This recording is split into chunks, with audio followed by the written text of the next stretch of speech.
You look out your window and you see a solid city. Glass towers, paved roads, the hum of traffic. It looks permanent, right? Stable. Like it's always been there and always will be. But here's the deal, and this is the part you need to pay attention to. Beneath that pavement, you're actually standing on a $10 trillion ticking time bomb. And the timer, it's been running since your parents were in high school. We're talking about an invisible decay that's finally reaching the surface. And honestly, the data is wild. Let's look at the numbers. The American Society of Civil Engineers, the folks who actually have to fix this stuff, put the infrastructure funding gap at $2.59 trillion.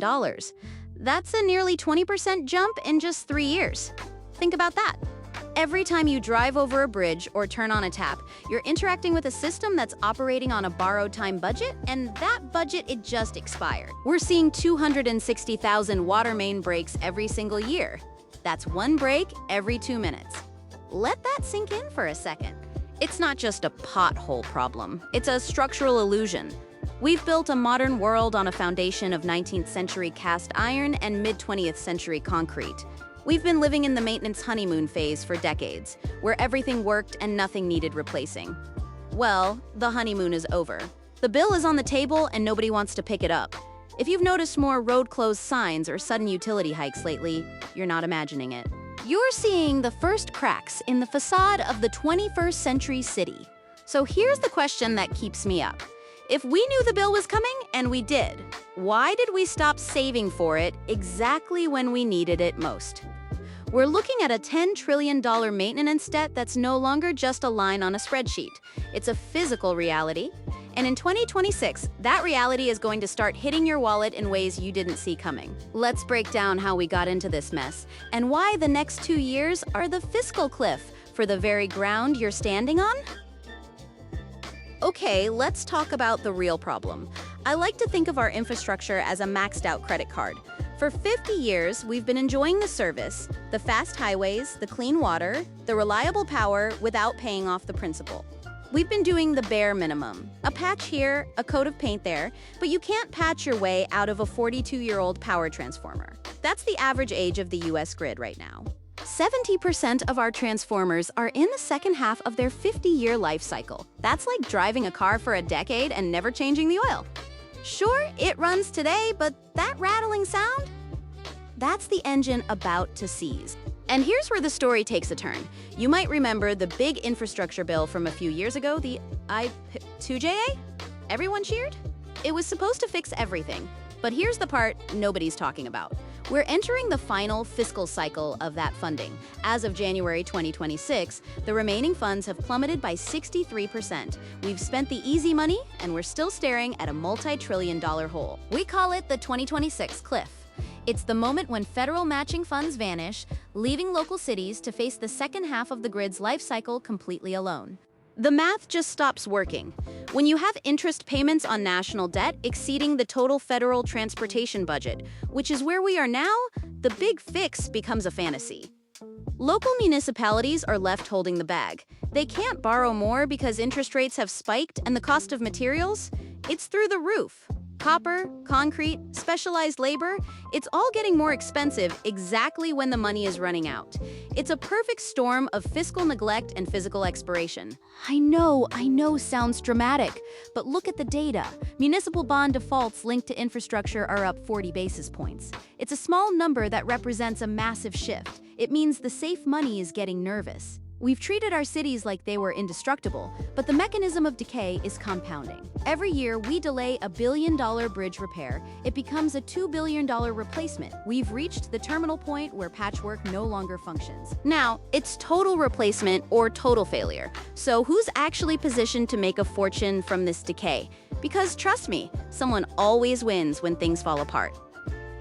Now, this is the part I find wild. As our physical assets rot, a new type of monopoly is emerging. We're moving from public utility to private software dependency. See, when you can't afford to replace a bridge, you pay for predictive maintenance software to tell you exactly how much longer it can stand before it collapses. This market is exploding. It's already a $14 billion industry. Companies like Bentley and Autodesk are becoming the digital janitors of the world's failing infrastructure. We're using AI to triage the collapse because we can't afford the steel to stop it. But let's zoom out for a second and talk about the AI power surge. This is the hidden catalyst. Generative AI needs data centers, and data centers need power, massive amounts of it. We're looking at a global demand growth of 1,000 terawatt hours. That's a 100% jump. But remember those 42-year-old transformers? They weren't built for this. Data centers are pulling 165% more load than the 1970s era grid can handle. It's like trying to run a high-end gaming PC off a single AA battery. Something has to give. And then there's the copper problem. If you want to modernize the grid or build an EV charger, you need copper. The spot price just hit $10,200 a ton. That's a 35% increase in 3 years. Why? Because we're in a global bidding war. Copper conglomerates like Freeport-McMoRan are sitting on a gold mine. Well, a copper mine capturing massive markups on the essential components needed to keep the lights on. The irony is staggering. We're trying to build the future with a supply chain that's as fragile as the infrastructure we're trying to replace. Think about that next time you see a headline about an AI revolution. That revolution is being built on a grid that's literally rusting away. We're seeing a shift where private capital is stepping in to rescue public systems, but there's always a catch. They want guaranteed revenue. They want tolls. They want utility hikes. We're transitioning to a SaaS-governed world where you don't own the city, you just rent the ability to live in it from the people who hold the keys to the repair shop. It's the logic of the winners in a failing system. But we've seen this kind of desperation before, way back in the 19th century. Let's take a trip back to 1858. London. The Great Stink. The city's waste was flowing directly into the Thames, and the smell was so bad it actually shut down Parliament. It was a crisis of infrastructure neglect. But here's the difference between then and now. Back then, they had the fiscal headroom to build for 100 years. They hired Joseph Bazalgette, and he built a massive 82-mile brick sewer system funded by a revolutionary 3-penny tax. He built it big enough for a population that didn't even exist yet. He built for the future. Today, we can barely build for next Tuesday. Our debt-to-GDP ratio is at 124%. In 1858, debt was low and political will was high. Today, the interest payments on our national debt are literally cannibalizing the maintenance budget for our bridges and tunnels. This is what Nassim Taleb calls systemic fragility. Because our systems are so interconnected, a failure in an aging water main can trigger an electrical cascade, which shuts down the data centers, which freezes the logistics network. One rusted pipe in the wrong place can paralyze a city. And honestly, the NIMBY politics of today make a 100-year project like Bazalgette's nearly impossible. We've traded long-term structural integrity for short-term fiscal survival.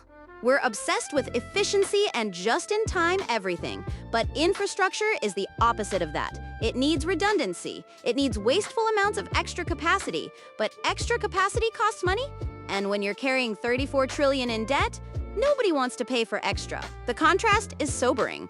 We're the wealthiest society in history, yet we're struggling to maintain the basic systems that our grandfathers built during the Great Depression. We've lost the ability to think in centuries. We're thinking in quarterly earnings and election cycles. So when the city can't borrow more and the bridges are still closed, where does the money come from? Here's a hint. It's hiding in your next property tax assessment. Let's look at the future map of your personal finances. Here's the bottom line. The $10 trillion gap is coming for your wallet. We're moving into the era of the emergency infrastructure levy. You're going to start seeing these pop up in your utility bills, your property taxes, and your local sales tax. Cities are facing a choice: radical fiscal pain or systemic structural failure. And trust me, they'll choose the tax every single time. We're looking at a potential 15 to 20% reduction in disposable income for the average household just to keep the status quo. Not to build new things, just to keep the old things from breaking. The low-cost city era is over. The municipal bond default rate is already creeping up. If the world's largest pension funds start pulling out of local government debt because they don't trust the city to maintain its own roads, what does that tell you? It tells you the risk is being repriced. Your home is your biggest asset, but that asset's value is tied to the reliability of the grid, the quality of the water, and the safety of the bridges. If those fail, the value evaporates. So what's the move? The choice isn't between fixing it or not. That's a false debate. The choice is whether we pay now in controlled, planned taxes or later in the chaotic cost of a collapse. Think about that next time you see a road closed sign or hear about a water main break. It's not just an inconvenience, it's a receipt. It's the city reminding you that the $10 trillion we didn't spend over the last 50 years is finally due for collection. We're standing at the edge of the 2026 cliff. The era of invisible infrastructure is over. From now on, you'll either pay for the city you have through hyper-taxation or you'll watch it crumble, one transformer at a time. The math doesn't lie, and the data is screaming. The question is, are you ready for the bill? Because the maintenance man is at the door, and he's not leaving until he gets paid. Let that land. I'll see you in the next one.